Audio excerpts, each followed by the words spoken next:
तो अब आपको समझ में आ गया कि दिमाग अंदर से कैसा दिखता है। राइट, पिछली वीडियो में आपने देखा था। तो ये मेरे को एक और बड़ी इंटरेस्टिंग वीडियो मिली।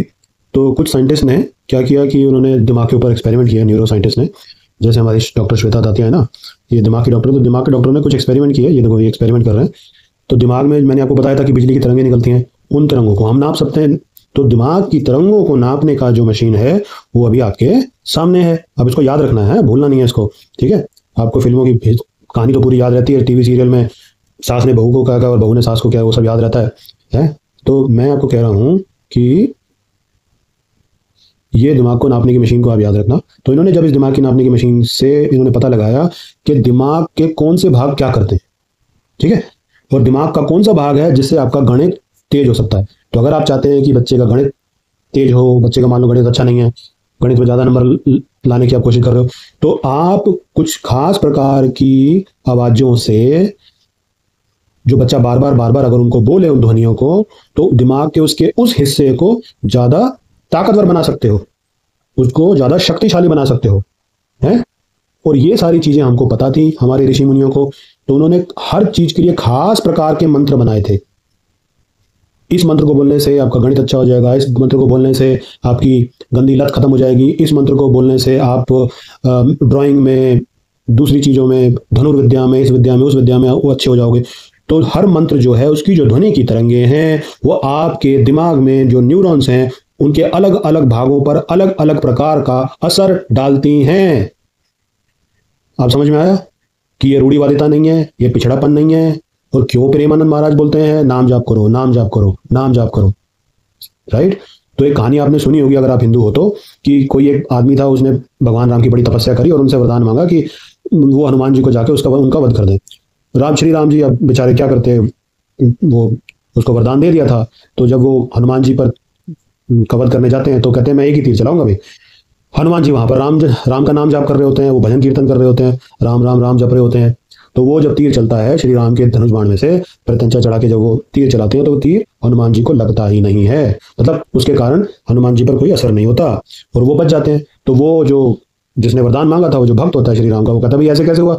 तब राम जी बोलते हैं कि मेरा मेरा जो नाम है वो मुझसे भी बड़ा है। तो वहां से हमने बचपन में अपनी नानी जी से सीखा था, राम का नाम राम से भी बड़ा। समझे। तो जो राम शब्द है उसमें से जो तरंगे निकलती हैं उस ऐसे इस टाइप की तरंगे हैं जो हमारे दिमाग के एक पर्टिकुलर भाग को एक उस पर असर डालती हैं और उस पर असर होने से हमारा दिमाग एक खास तरीके का शक्तिशाली बन जाता है। कभी आपने देखा है, आप लोगों को शायद ना पता हो, बट हम आईटी कंपनियों में काम करते हैं, बैंकों में काम करते हैं। तो विदेशी हो चाहे स्वदेशी हो, जितनी भी बैंक हैं, जितने भी आईटी की कंप्यूटर की कंपनियां हैं, इनमें 80% लोग हिंदू मूल के होते हैं, भारतीय मूल के होते हैं। क्यों? क्योंकि ऋषि मुनियों की इन चीजों के कारण भारतीय बुद्धि सबसे ज्यादा तेज है दुनिया में आज भी। जबकि इतने धर्मांतरण हो चुके हैं हमारे, तो आज भी जो लोग पहली दूसरी तीसरी चौथी पीढ़ी के धर्मांतरित ईसाई या मुसलमान हैं, उनके जो दिमाग है दूसरे अंग्रेजों, दूसरे मूल के देशों के लोगों से आज भी तेज है। और जो अभी धर्मांतरित नहीं हुए, जो आज भी इस विद्या का फायदा उठा रहे हैं अपने जीवन में, उसको रोज प्रतिदिन फॉलो करके, उन नियमों को, उन चीजों को फॉलो करके प्रतिदिन, चाहे वो हल्दी खाना हो, चाहे वो तुलसी खाना हो, वो तुलसी पर जल चढ़ाना हो, है, चाहे वो सुबह उठकर सूर्य देव की पूजा करना हो, अलग अलग प्रकार के मंत्र उच्चारण हो, जैसे ललिता सहस्त्रनामा है, जैसे चालीसा है, शिव चालीसा, हनुमान चालीसा, दुर्गा चालीसा है, उन सब के जो लोग फायदा उठा रहे हैं उनकी बुद्धि दूसरे लोगों से ज्यादा तेज। अब ये मत कहना अरे इतनी बुद्धि तेज है तो फिर ये गरीब क्यों है। धन का बुद्धि से, धन को नाप कर किसी की बुद्धि नहीं नाप सकते आप, है ना भाई। और बुद्धि ज्यादा होने से भी जरूरी नहीं है कि जो इंसान है वो खूब सारा धन अर्जित करेगा। अब बुद्धि तो रावण के पास भी थी, बहुत तेज बुद्धि थी, 10 सिर थे उसके पास। 10 सिर का मतलब उसके पास बहुत दिमाग था, बहुत बड़ा वो स्कॉलर था, बहुत बड़ा। पहले स्कॉलर को पंडित बोलते थे, पंडित कोई जात नहीं है। तो बहुत बड़ा स्कॉलर था वो, ब्रह्म ज्ञानी भी था, शिव जी का इतना बड़ा पुजारी था, सेवक था उनका। मगर बुद्धि कर्म उसके सारे नीच ही थे, किताबी ज्ञान था उसके पास, है ना। समझ रहे मेरी बात को। तो इन चीज, किसी के धन से, सोने की लंका से उसकी बुद्धि की बनावट को नहीं पहचानना। तो इन चीजों से आपकी बुद्धि पैनी और शार्प तो हो जाएगी, मगर फिर आपके पास सेल्फ फ्री विल है। फ्री विल मतलब आपके पास स्वतंत्रता है कि उस बुद्धि का प्रयोग आप कैसे करेंगे।